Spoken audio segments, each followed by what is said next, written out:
Welcome to the Linen Suit and Plastic Tie podcast. This is the podcast where we work to dissect and analyze the amazing, the powerful, the epic, the cool, the excelsior, the incredible power of storytelling and learn how to harness that power and unlock that power in your everyday lives. I'm Gaurav. And I'm Kevin. So, Gaurav, I have a question for you today. Ooh. Do you know what a ginseng root is? Well, Kev, does that happen to be a magical Chinese root that is also grown in Marathon, Wisconsin? Damn, that's a great answer. A lot of good knowledge. I wonder how you got that. But yes, this is going to be an episode about a unique, unconventional story that involves this magical root of ginseng. But We're talking the storytelling behind agricultural Chinese roots now. That's where we're at. yeah, we're going all the way back to the cultures of a lot of things, apparently. But how this all started was one of many of these weekends where Gaurav and I made trips to comic book stores. I discovered a comic book out of an entire shelves of superheroes and fantasies. It is a picture of two Chinese women holding up this ginseng roots, and the comic book is properly named Ginseng Roots. It was so weird, nothing you would expect out of a typical comic book store. And Gaurav suggested that if you see something weird, you should buy it. If you see something weird, always buy it. This is a PSA for you. If you see it, if it's weird, buy it and explore something weird. Go out and explore something weird today. Back to you. Yeah, so follow the advice, bought it, got hooked, loved it. That issue happened to be about Northeastern China, which is, again, why would an American author write a story about that? So very luckily, we got connected with the author of the book, Craig Thompson, who, if you know anything about comic books, you probably heard of Blankets, and it's one of the best known titles of comic book non-fictions out there. And Ginseng Roots is another one of his non-fiction comic book where Craig dives into his upbringing, working in the farms, the history of ginseng, Chinese culture, the Hmong people, South Korea, and the unexpected ways that a Chinese person such as myself connect somehow with American farming lives, and the undertold story of farmers in America and around the world. So without further ado, let's get into this unconventional conversation with Craig. Can you pronounce your full name for us? Yeah, it's Craig Thompson. All right. And to start off our conversation, Craig, can you tell us a little bit about yourself? What is your story? All right, my name is Craig Thompson. I'm a graphic novelist. I feel like that term is kind of universal now. People suddenly know what a graphic novel is, but say 20 years ago, that wasn't pretty much a mainstream terminology. People were very confused if you brought up that term. But basically, I do like book-length comic books. Until recently, I've only done 300, 400, 700 page graphic novels. And more recently, I'm doing a serialized comic book for the first time. I grew up in like middle of nowhere, rural Midwest of America in Wisconsin, and pretty isolated upbringing. And really, it's this kind of career in comics that's really extended my boundaries and my relationship with the world, and kind of got me out of the trappings of a small town. I think you've built your career in this kind of autobiographical genre of graphic novels, right? It's a genre that people don't often think about immediately with comics because it's the medium versus genre debate, right? When comic books is a medium, it's an art form. It has amazing writing, and I do want to advocate there are some amazing superhero stories out there. There's some new really good ones, adult ones. I'm in the middle of reading the Invincible arc right now, which Blankets has a cameo in. Really?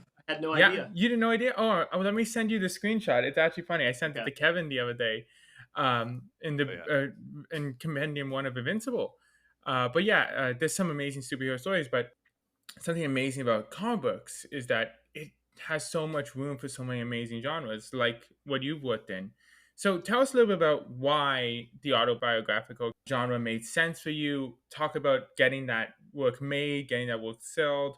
I think that's really hard in this space because people make comic books that's for kids, or comic books that's superheroes, right? When I'm like, well, you just saw a movie. How is words with art less like intellectually stimulating than that? But tell us about getting that book sold and the success it had. So with blankets, I mean that was a totally different era. Again, came out 20 years ago, almost to the day. And the graphic novels really wasn't established as a medium yet. I mean, of course, there had been Mouse, which to me, by Art Spiegelman, is still kind of the greatest graphic novel of all time. I don't think anyone's topped Mouse yet. But there was also Chris Ware's Jimmy Corrigan had come out in the year 2000. That was 3 years before Blankets. But that was serialized, like so there wasn't this sort of thing of just all in one swoop putting out a huge 500-page comic book. But I was working with a really small publisher here in Portland, Oregon, which is where I'm living now, and I've lived most of my career. And it was just two guys, small company, and they were doing indie comics, which is another niche within the niche of comics. And they didn't have any money or anything, like my advance for blankets was about $300 to do a 500-page book. So that's not what I was paying the bills with. On the other hand, they weren't really controlling. They kind of gave me free reign to do whatever I wanted. I knew that per my contract, well, I just have to deliver a book and they're going to have to publish it. So I felt like a little kind of almost like snarky, privilege to be like, well, okay, so it doesn't matter if it's a 100-page book or a 500-page book, they're going to have to publish it. And then after Blankets is kind of when my real career started. Before then, I was doing freelance illustration as a career to pay the bills. I was doing mostly stuff for kids magazines. Nickelodeon had a really thriving kids magazine at the time.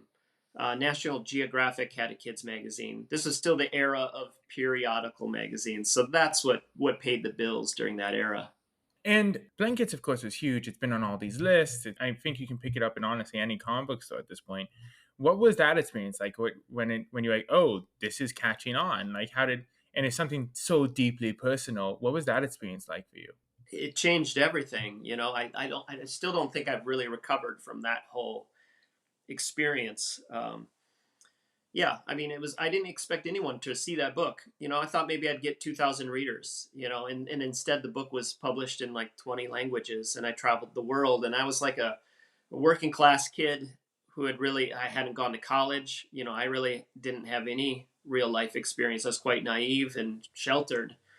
So to then have that springboard to travel and meet people and learn things. And, I always say that I thought the book would never find an audience. Like I was like, well, even in the U.S., are people that grew up in urban centers going to relate to this super isolated rural upbringing? People who grew up in secular households, are they going to be able to relate to all these religious themes? I felt like it was itself very niche because it was about this very specific sheltered childhood. But I think there ended up being all these universal themes around first love, around family, sibling dynamics, faith and or falling from faith. Those themes proved to be universal around the world. And, like I would say the number one readership of blankets is probably India, or maybe of my books in general. And then after that, it's a debate. But I'm like, I've had great success traveling in the Middle East, in like South Korea, huge blankets, like devoted fan base there. So yeah, those themes, they aren't. I guess what they say is like when you're specific, when you try to make it as specific as possible, it becomes more universal. That's so important too about the comic book industry. I think this is one of the things I love about this industry is I've read so many cool niche stories. So many cool things have come up recently. So many over the years. There's these stories that would not have been made into movies, right, would not have been made into TV shows because there's huge risks, right, to make movies, TV shows. With comic books, there's a lot less, right? Um, there's a lot less risk to get these stories told, and that's how we had so much amazing stuff in the non-superhero genre. Like in Image puts out so many cool things. All these independent creators. You mentioned Mouse, which is one of the most iconic graphic novels of all time. Your work, and it's one of the beautiful things about this industry is that you can try things and you can get niche and you can learn that people don't have to have gone through the exact same experience, or this doesn't have to be based on IP we've heard for the last 70 years for it to find an audience. And I think that's one of the most beautiful parts of this industry. Going back to blankets a little bit, because we are in the year 2023 and the book first came out in 2003. It's been 20 years. Are there any parts of the story where you will take a look at how you told it back then and feel like you might have told it differently now? Well, definitely. I think every book is just sort of like a little bookmark in that moment in my life. Like, I couldn't write any one of my books at a different time.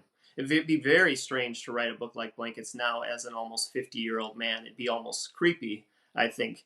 It'd be like kind of looking back on a high school romance and making a book about it. But it was an appropriate thing to be doing at age 23 when I was still sort of, my heart was still caught up in some of those things. So yeah, I mean, when I look at old books, it's like a good thing happens actually. When I'm working on a project, I can only see the flaws because it's still within my control, and the page I'm working on that day is the page I hate the most. Usually like a week later I can look at that page and be like, it's okay. The flaws are okay. It's out of my control now. And that experience increases as time goes by. So once a book is in print, it really feels like it's been born. It's its own entity. It's no longer a physical part of me. And really, it does have a life of its own, the way a child might. Yeah. Blankets might be the little golden child in my family, but it's different from me at this point. You know, I'm a different person. I couldn't write that book. There are elements that I envy a lot, where I look back and I'm like, oh, I had like a sort of creative purity at that age, you know? So I Mhm. was 23, 25, so full of like this creative energy and youth. And I can see that in the pages. So I'm grateful for that. So it sort of is a timestamp on who I was as an author and person at that time. And then there's other elements that I'm sure are just completely cringy to me.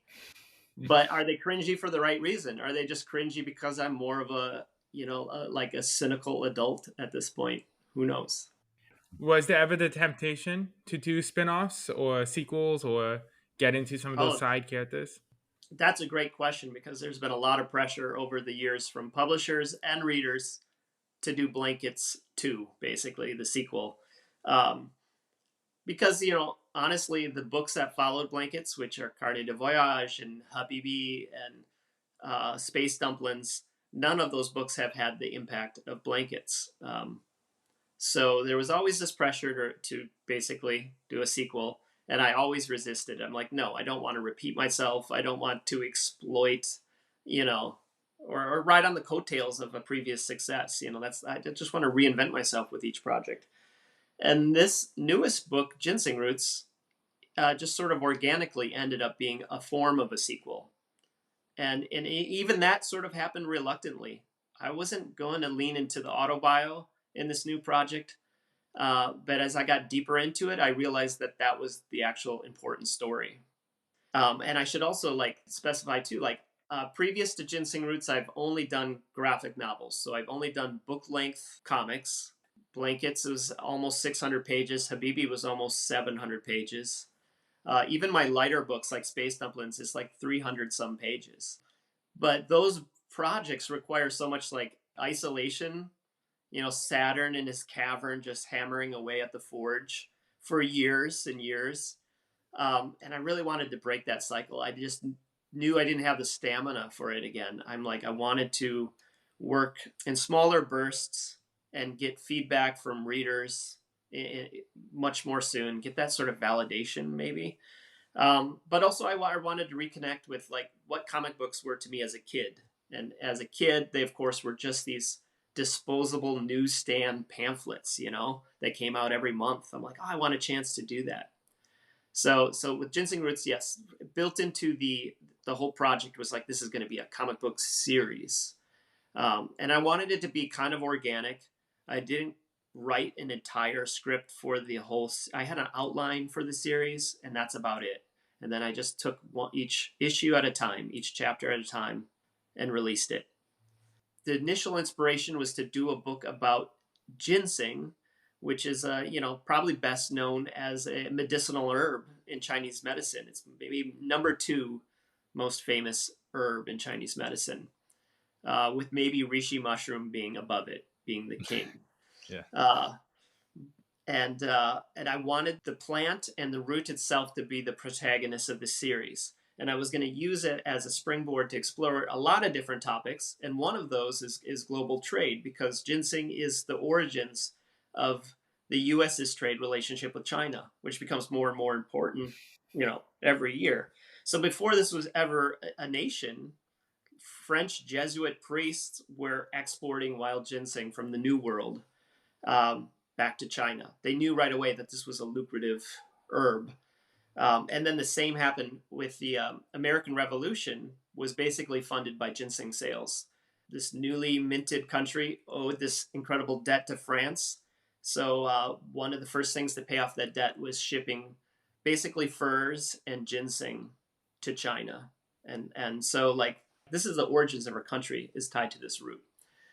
So I wanted to focus on the root, but when I would tell people my elevator pitch, I could see their eyes glaze over, unless, in fact, maybe they grew up with Chinese medicine and they had more of an intimate knowledge. But otherwise, there are people who are like, oh, like ginger? And I'm like, no, ginseng. And, people have this very, I don't know, human-centric sort of narratives that they glom onto. So I could tell people weren't that interested in the plant. So then I would say, well, I worked in ginseng as a kid from ages 10 years old to 20. I would work 40-hour weeks in my summer working in ginseng fields in rural Wisconsin. And then people's interest was piqued. They're like, wait, what? Ginseng in Wisconsin? And what? You were like 10 years old working 40-hour weeks? So that's when I realized, the personal story might be the even more important element of this. And I started by focusing again on my relationship with my brother, because we're the ones that did that work together. But then I learned actually from my sister that she had a very complicated relationship with the ginseng. Like, she got out of the work, she hated the work, and she found that she was able to do babysitting as summer work instead. But she still had this entire narrative about, she was probably the most traumatized by ginseng of all of us. And I must clarify that my brother and I don't think we feel traumatized by ginseng work. We were very grateful for it, because we were like poor working class kids. And so working in the ginseng gave us spending money of our own. And I probably would not be working in comics if it wasn't for that spending money. So we were getting paid $1 an hour to do this work. And that translated to 1 comic book an hour for us. And so we were stoked. I don't think we saw it as oppressive as it kind of was. For us, it meant we could buy comic books and then later skateboards and whatever else. Yeah, I mean, this is a common theme we see throughout our show when we talk to storytellers, how important it is to bring in that human element, to bring in the human story, finding a way to connect with people. It's come up with so many of our creators and our storytellers just explaining how once they started writing, they realized, oh, we have to tell this personal thing. It makes it more impactful, it makes it more deep. I think it's really interesting in your work too. Like you were talking about doing a serialized thing. That's a huge way comics started, getting that immediate feedback, hearing what fans are liking, building stuff around them, learning how they're connecting. What was that experience like creating this time with this book where you are getting this immediate feedback, especially when you're telling a more historical story, which is a little bit anti some of the mainstream comic book literature? To be honest, it was a little disappointing, a little bit. It wasn't as much as I wanted, because along with reader feedback and say critical feedback in general, I was also secretly hoping that interview subjects would come out of the woodwork. And experts, that someone might chime in and be like, oh, you got that wrong. I'm actually a scientist that does this sort of studies in this. And then they could then end up being an element of the book. But as I say that out loud, I do realize that some of the relationships that stemmed out of this project, I never could have in my wildest dreams thought they were going to happen. And it's interesting what sort of emerged organically through this process. And it did help to have a couple of issues in print when I was going to like the ginseng festival in my hometown and saying, this is what I'm working on. And it helped people. It was like kind of a business card to help some people take me seriously. Like, oh, okay, I'll sit down with an interview with you. Probably the most important parts of the book to me are in the middle, and they're the chapters that focus on Chua Vang, who's a Hmong immigrant farmer in my. I should clarify. His father was an immigrant, and he's a second generation, but he's comes from this like legacy of first generation Hmong immigrants growing ginseng. And then also there's an issue focused on Will Su, who comes from a similar family of Taiwanese immigrants. Um, and I met with both of them a couple of weeks ago. I went back to Wisconsin 2 weeks ago and reconnected with both Will and with Chua to just sort of like gather their thoughts about the series as a whole. And I talked with Will, who's one of the biggest growers in the region. Like his family is a mega grower. By agricultural standards, you'd say they were corporate farming, but they are still a family farm. And I said, I also did 2.5 days of interviews with the other major grower in my hometown. And I didn't end up using any of that footage. And I sort of realized I had a little bit of a bias because the other grower was a white farmer. And I don't think it was a conscious thing, but somehow like the immigrant story just emerged as being integral to what Ginseng Roots was. Like I ended up as an author having a bias towards that. I mean, I think Chua Vang's story, Will Su's story, there was something really emotional at the heart of their family stories. And it was very much a family story that I glommed onto. But as much as it was that, it was also about the immigrant experience. So I don't know if I would have predicted that that's what this book was going to be about. This conversation is a great example of how this story is bringing people together in very surprising ways. It just so happens that, we were in the comic book store when issue 11 came out, and that's an issue about China, about your journey there. And, I read it. I didn't know what I was going to expect, but it's such accurate depictions of what the country looked like and the vivid details of people's lives there, and that's what intrigued me to actually buy in the rest of the series. And as I read through it, there's just this consistent feeling of surprise of your depiction of your early life as a farmer, right? And I think people have a perception of what America is like as a country. We talk about labels here a lot on this podcast. When you think about America, you think about New York or LA, Silicon Valley, advanced technologies and all that stuff. What people don't realize, though, is America is one of the world's top agricultural producers. Agriculture is such a huge part of this country and its economy, but I think depictions of the rural life and farm activity in America has been lacking. So it's very kind of refreshing, I think, for me as I read through that.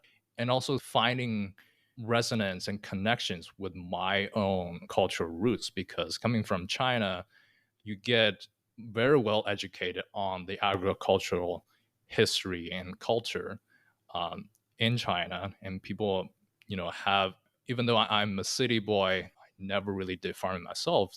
Those are the stories I kind of resonate with because that's what you get taught growing up. And it's very interesting for me to see, how these seemingly very distant people on opposite side of the world can have such similar stories and values. And I think that's really thanks to the stories you're depicting here in Ginseng Roots.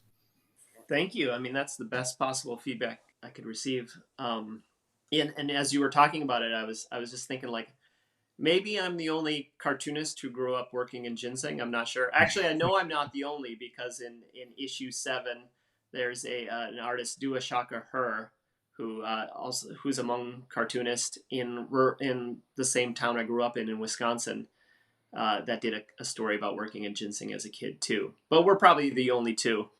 But in Los Angeles, there must be plenty of storytellers that came from small rural towns, farming towns. And it is weird that there aren't more stories or depictions of farming life out there. You associate it maybe with country music and sort of right-wing politics. But the first thing that popped into mind was Minari, that movie, that Peter Yoon movie that came out a couple of years ago, about like a Korean American family that moves to like rural Midwest, like Arkansas, to start a farm. It reminds me a little bit of Werner Herzog's Strotzek. I don't know if I'm pronouncing that properly, but famous Herzog film about this band of weirdos from Berlin or Austria, I can't remember, who moves to rural Wisconsin to pursue the American dream. It'd be fun to watch those two movies back to back. And there's a chicken theme in both of those movies too. But other than Minari, I have a really hard time conjuring any movies or great stories about farming right now. It's weird that it's not avoided. It's also weird that again it's associated with maybe right wing politics and country music, because if you look at like farmers are generally Democrats. They're self employed. They're it's a very diverse population. Like especially now. I mean, who does farm work? It's immigrants, it's migrants. It's Mexican workers. But also the over the last 100 years, it's been like Chinese workers, and then Korean and Filipino, and like so. It's also the immigrant story. I don't know. It is interesting that it's not a story that we focus on more. Maybe it's not sexy enough for cinema, but I'd like to change that. Yeah, I mean, I think the example I've been using is Yellowstone. That's probably the big example Oh, right now that's been really taking up steam. It's the biggest show right now. It's really developed and analyzed this world a little bit more. It's still a little bit more, secession-y and mafia-esque and like a little bit more fictionalized. But I think this is something really key about storytelling in general is that some of the best stories in any industry, whether you're creating a new app, whether you're telling a new TV show, whether you're writing a new book, it's about finding those stories that aren't being told and finding that audience that's being underserved and finding a way to super serve them, right?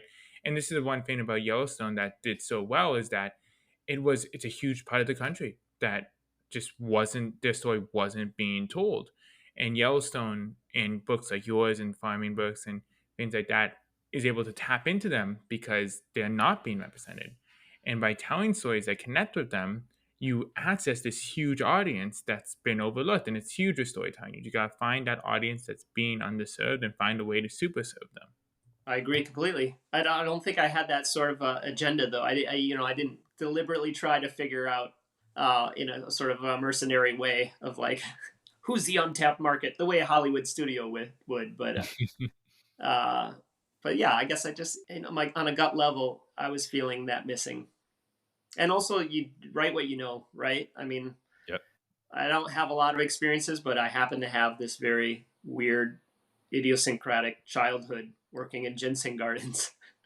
So I'm curious what your audience of the series has been looking like. Did a lot of urban American readers reach out to you? I wonder, what the urban population's reaction is Oh, to such a, farming and rural based story. well, I think comic book readers are probably primarily urban. I think. Yeah. Um, so yeah, if I could break it down, I'd say probably most of the readers are already urban. To me, it's the opposite is more exciting to like get small town readers. I've done a couple events back in near my hometown too, and to have people who have never seen a comic book in their life and working class people picking up a comic book because of like what we were talking about earlier, representation, because like, whoa, this we can respond, like we can relate to this. That's much more unique and exciting to me. But yeah, over my whole career and including this project, I think my readers are primarily urban. They live in urban centers. They're literate. They have comic shops they have access to. I think there's a quote in issue 11 that you were referencing from the translator that my brother and I hired to travel to Northeast China together, Nina, and she's like, I had no idea that there were children living in America who did peasant labor. Yeah, that was my reaction. Yeah. And so even that was such a great talking point of like, I laughed at the word peasant and then we kind of debated the word and she's like, oh, I mean farm labor. She's like, there isn't a real differentiation between farmer and peasant in whatever word she was using. Mm. But she's like, yeah, I didn't know American kids even did farm work. Just that alone blew her mind. You know, now more than ever, probably there aren't a lot of white kids doing farm labor in America. I was maybe the last generation, but I think half of our agricultural labor done in America is children. They just are, the children of Mexican migrants and other migrants. So I think people have turned a blind eye. Will Sue talks about it in issue 9. He's like, people don't want to know where their meat comes from. They just want that meat on their plate, basically. Mhm. We don't want to know what happens on a farm. We don't want to know where our food comes from, and that's part of the major problem with the world too. Now is like there's not a acknowledgement of the labor and the practices that go into the things we consume. I do have a little story to tell there, just in response to that point of yes, people tend to not be interested in where their food comes from, but if you're a kid growing up in China, one of the earliest poems you get taught is actually about where food comes from. It describes farmers or peasants in the ancient times that when they're harvesting at noon in a very hot day, the condition is so harsh that you have sweat literally dripping down into the soil. And at the end of the poem, it's a rhetorical question that asks, do you know that every grain of rice in your meal is harvested from extremely hard work? And if you speak Mandarin, you've probably figured out that the title of this 1,000-year-old little poem is 悯农, or Sympathy for the Farmers. 锄禾日当午，汗滴禾下土。谁知盘中餐，粒粒皆辛苦。May we always remember where our food comes from. So Wow. I think, yeah, it's a very, fundamental, simple poem or almost kid story that most, if not every Chinese kid get told. And I think that's one of the major cultural differences I notice as I, come to a different country and learn about this different culture is that I grew up with such a fundamental respect because it's very much, almost drilled into your head that you have a respect for the farmers, the farming population, that agriculture is such a foundation to so many of the, how our world is running because everybody needs to eat. But yeah, that's just a cool story. Yeah, it's super cool. Please send me that poem. Like that basically it articulates everything I've been working on for the last few years better than I could do it. Like that's profound. Yeah, and I think your book is doing that too. Not Thank you. just the story itself, but I've also been reading the letters at the end of each issue. The way your story is able to connect and resonate with farmers, not only across the United States but across the world. I think you have letters from the Netherlands. Has there been a most memorable story from readers of Ginseng Roots across the world? Oh, that's a great question. And also like I don't think this series yet has reached the world because Mm. yeah, I'm just doing these comic books right now with a small publisher based out of Minnesota. So it's a pretty limited range. When the book is a graphic novel, I mean, I'm already starting to work with my foreign publishers on the graphic novel editions. That's when it will finally reach a wider audience. So right now it's pretty limited. Mm. But oh man, like a standout letter from a reader. I do think a lot of people are sort of struggling like with this sense of especially in America, and then maybe this you feel in contrast to like China has so much history, and there's a pride and reverence for that history. Yeah. America's always been about wiping out what came before. People were fleeing whatever oppression they had. I guess the initial settlers in Europe to start from scratch here, and they didn't want any memory of where they came from. And that's sort of how this country has proceeded since then. And so, like, I didn't know my grandparents. My family never told me anything. My parents never told me anything about their families, so I have no idea of my heritage. This was a chance for me to sort of dig into like some sense of where I came from, even though I still really have none. And I'm hearing that from a lot of readers, that same sort of, especially American readers. Like, yeah, I don't know anything about where I'm from or I know I hated the town I grew up in and I had to get away from there, you know. That's a very universal experience too. One of this guys from Netherlands was talking about he grew up in a rural town in the Netherlands and he can't go back there. It's just too traumatizing for him. As soon as he had the chance, he moved to the big city of Amsterdam and hasn't looked back. So I guess this book is sort of a testament to where I came from as best as I can excavate it. What has that meant to you? I mean, to do these autobiographical stories, to delve into your past, to really think about it, to travel, to have these discussions. How has that helped you kind of deal with your past by kind of creating art out of it?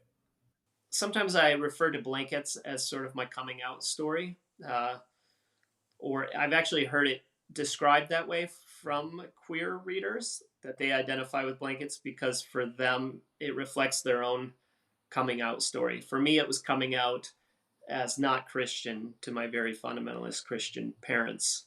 And these autobiographical projects really force me to have some awkward conversations, you know, with family in real time, you know, that maybe I would avoid. So, I mean, that has value. I don't know.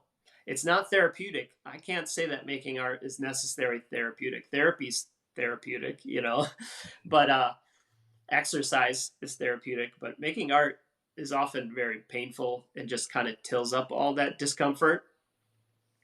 But I do believe that there has to be some sort of long-term benefit, you know, certainly in terms of, I don't know, self-awareness and self-acceptance, hopefully, ultimately.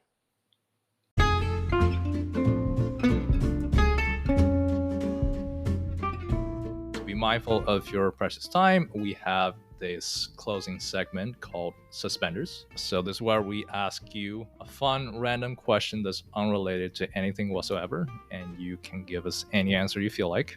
Okay. And question of the day is, if you could have a conversation with any non-human species, which species would you choose and why? Total accident. No, it's great. I mean, mushrooms is the first thing that comes to mind, but I don't know if that's a generic answer. But I do think there is something to fungus being like, you know, and the spores of fungus maybe having to do with the origins of human consciousness. You know, in that documentary, Fantastic Fungi, there's a theory that the sort of expansion of like the primate brain happened from ingesting probably a psychedelic mushroom. So I don't know. I think there probably is some message that fungus is in dialogue with human consciousness in some way. That's a pretty hippie answer, though. No, it's a great answer. It's a we Okay. love it. Thank you so much for joining us. This was super special, super insightful. Really appreciate it. Of course, my pleasure. Has been mutually expansive for me. So thank you, guys.